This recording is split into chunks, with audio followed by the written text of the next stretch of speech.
Hey, good evening, everyone. This is Bill Breeden, and thank you for joining me for this Messier Marathon redo, session 2.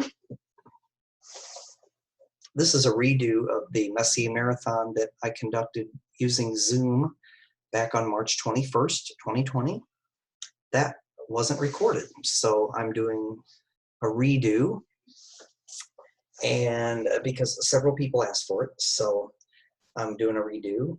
And I'm using Stellarium software to simulate the night sky. Currently set to March 21st, 2020 at 9:49 p.m. currently, and moving forward in real time. It's set for 38 degrees north latitude, which is here in St. Louis. So if you're as bored as I am with this quarantine, I'm glad you're here for some virtual astronomy if we can't get out with our friends and do the real thing.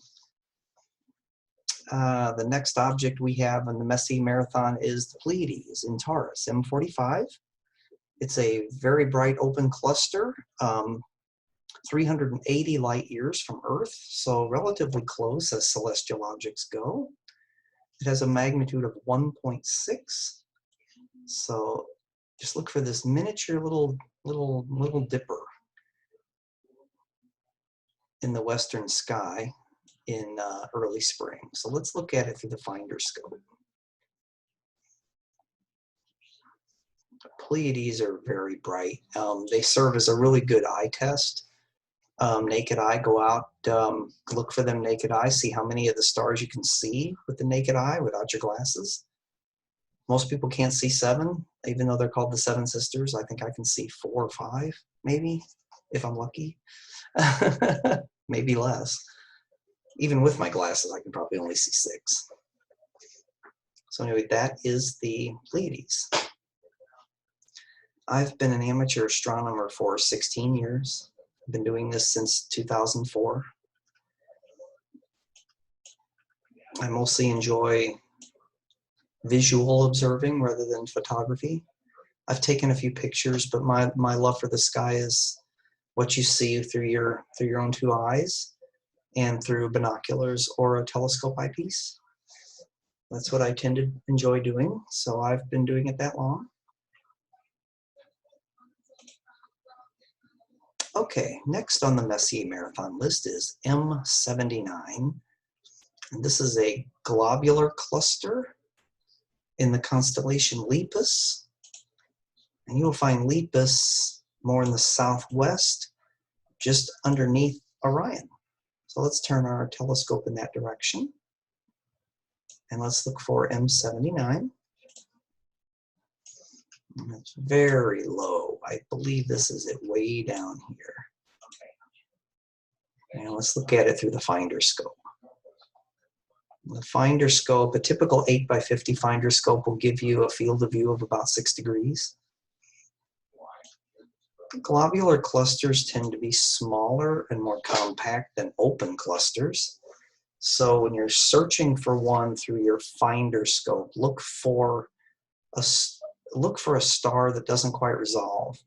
It looks more like a star that's a little out of focus. Doesn't quite look like a smudge the way a nebula or galaxy would look, or even an open cluster. It looks more like an out of focus star. Let's look at it through a low power eyepiece. There's M79 at about 65 power. M79 is it's 42,000 light years away. It has a magnitude of 7.7, and it has a diameter against the sky of about 9 arc minutes. So it's about 1/3 the width of the full moon, although that's including all of the outer parts of it, which you might not be able to see depending on your skies. So it may even look smaller than 9 arc minutes. It may be about half that size on average. You may only just see the core of it. So let's put in a higher power, a little medium power 15mm eyepiece with about a half a degree of a field of view. It's magnitude 8.5. Globular clusters are absolutely beautiful through an amateur astronomy-sized telescope. They look like, depending on the size of your scope and the clarity of your skies, they can look like a fuzzy cotton ball. They can look like a snowball. They can look like a pile of salt crystals on black velvet. It's denser in the middle. They can look like diamonds on black velvet, even though I tend to think of open clusters, more of the diamonds on black velvet look. Okay, let's return to naked eye view.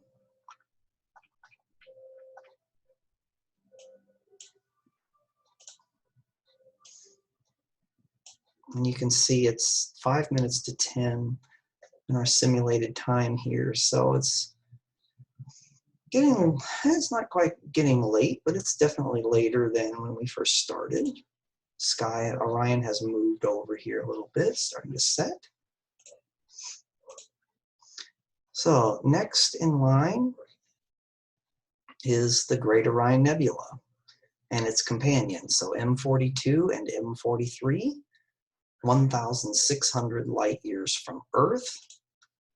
The Orion Nebula can be seen naked eye. Just look for the belt of Orion and look right below the leftmost star.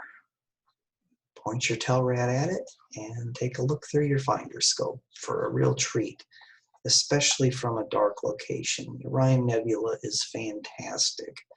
Look at it from your backyard. Look at it with binoculars. Look at it with a telescope. Look at it from the country. Look at it from the city. It looks different from every location. It looks different with every instrument because there are parts of it that are easier to see from the city. There's, believe it or not, there's parts of it that are easier to see from the country. So let's put in a low power eyepiece and I'll kind of explain what I'm talking about. Okay, the middle of it is very dense and very bright. So looking at it from slightly light polluted or even moderately light polluted skies, you actually can see, you can almost see the structure of the middle of it better. And from the country, you can see these wings that just spread way out. And the Orion Nebula seems to grow in size depending on where you're looking at it. If you look at it from the city, you're going to see an object that just, this little smudge in the middle with its trapezium of bright stars. If you look at it from the suburbs, you're going to see these wings that expand across your entire field of view. And if you look at it from the country, out from a real dark location, the wings go beyond your telescope's field of view and you have to move your scope around to take it all in. So it literally seems to get larger from a darker location. It's fantastic. So M40, this is M42.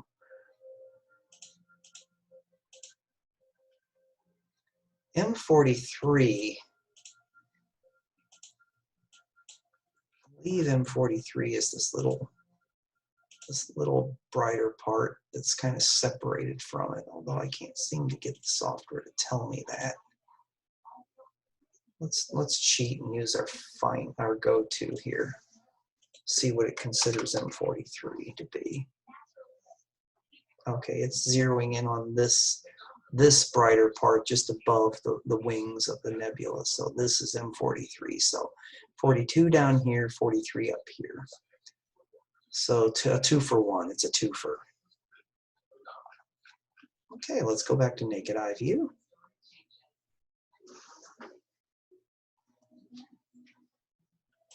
And let's go for the next object on the list, M78, also in Orion, another nebula.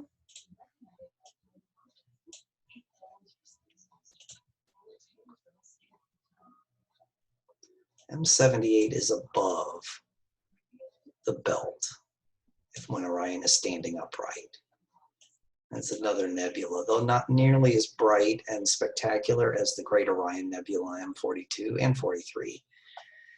It's interesting in and of itself. It's listed at 9th magnitude, which is much, much fainter than the Orion Nebula.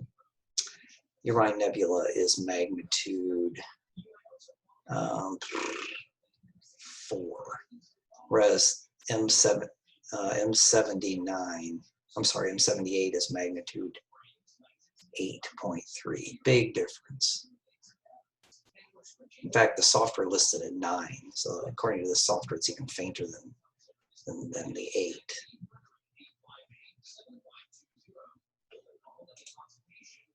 Okay, the next object on the Messier Marathon sequence list is M1, which is the only supernova remnant on Messier's list, so that's kind of unique. It's 6,300 light years away from Earth. So let's try to find M1. Let's go back out to naked eye view.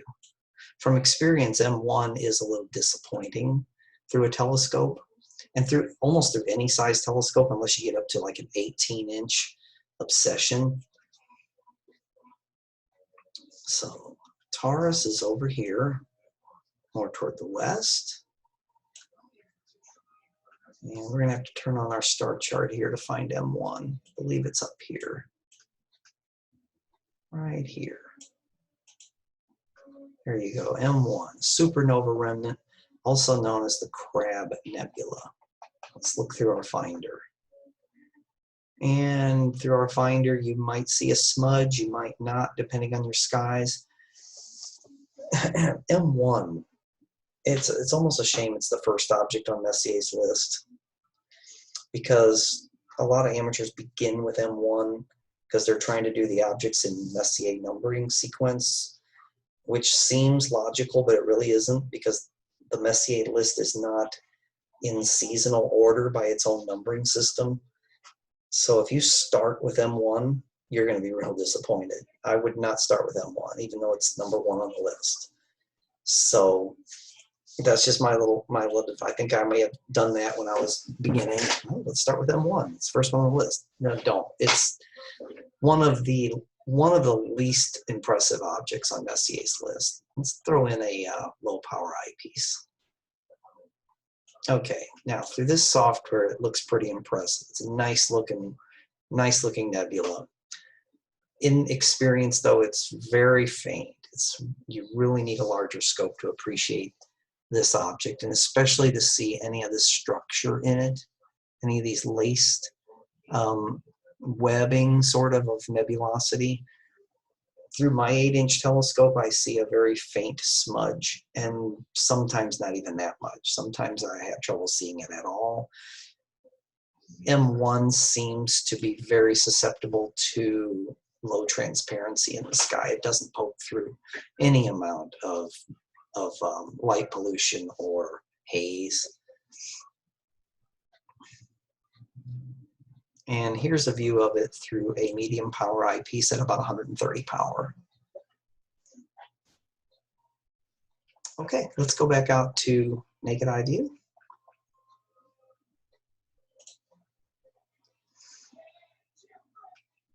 And next on our list is M35 in Gemini. It's an open cluster, and I can tell you from experience that M35 is spectacular. So let's find M35. Is it above Pollux or Castor? I'm remembering. I may be remembering wrong. Maybe below. Let's turn our star chart on. Oh, way off. It's way down here. So it's by Castor's feet. So I'm going to have to remember that next time. So through the finder scope, M35 begins to already be impressive, okay? But put in that low power eyepiece, and it's spectacular. The cluster is dense in the middle and sparse along the outer rim, and then there's a lot of stars in the background. So almost any power you use to look at it, you will be impressed.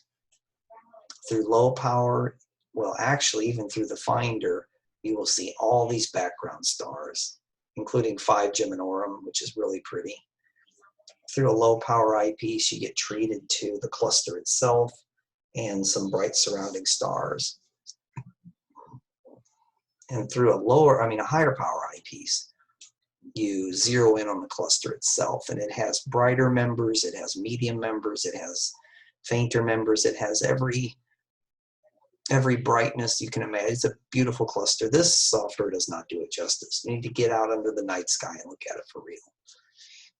So put M35 on your list of things to search for.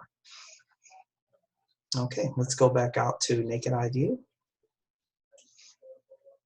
And just for reference, tonight, in late March, Gemini is pretty high up. It's 50. This is about 55 degrees up.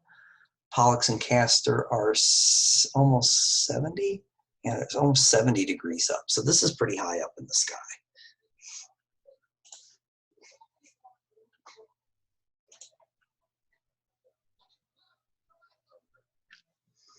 Okay, let's do one more. Let's do M37.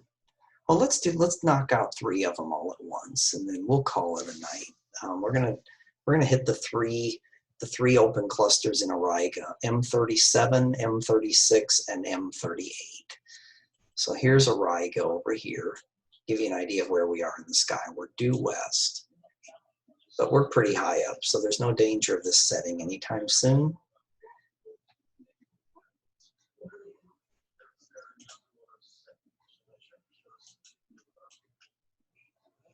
So M36, M37, and M38, if you point your telescope towards Alnath in this region, this is one of the brighter stars of Auriga.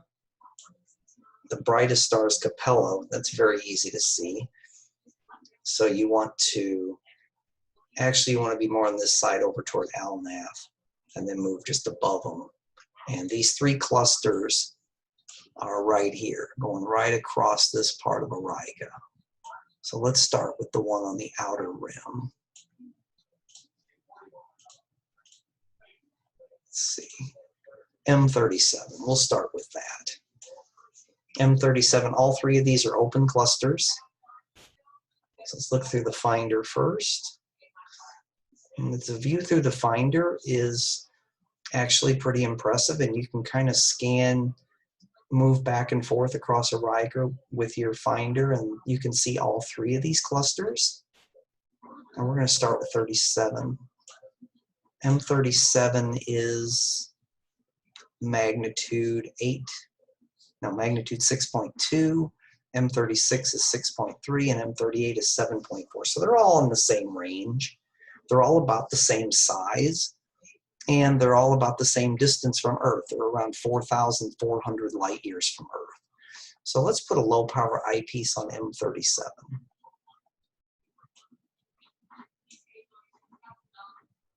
I don't have a favorite between the 3. I like all 3 of them equally. They all do look pretty different, even though they're all open clusters.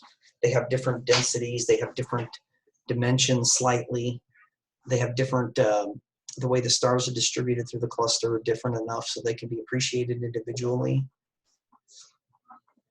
So M37 through low power eyepiece, and then through a medium power eyepiece here. This is giving you about 130 power here.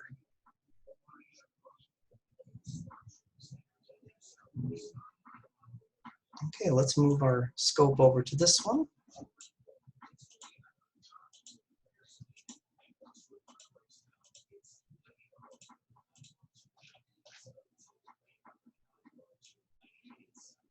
Get it to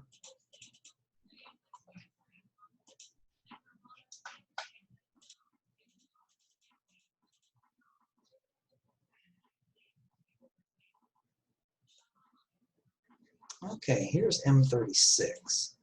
M36 is another open star cluster. It's a little bit less dense, and it's a little bit brighter. It's 6th magnitude, about the same distance, 4,400 light years from Earth.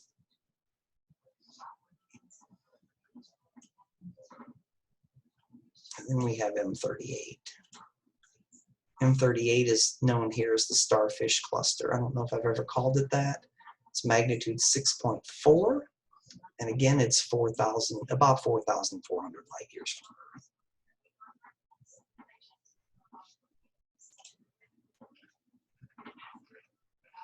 So we're going to call it a night, folks. I hope you enjoyed these redos of the Messier Marathon, originally conducted on March 21st.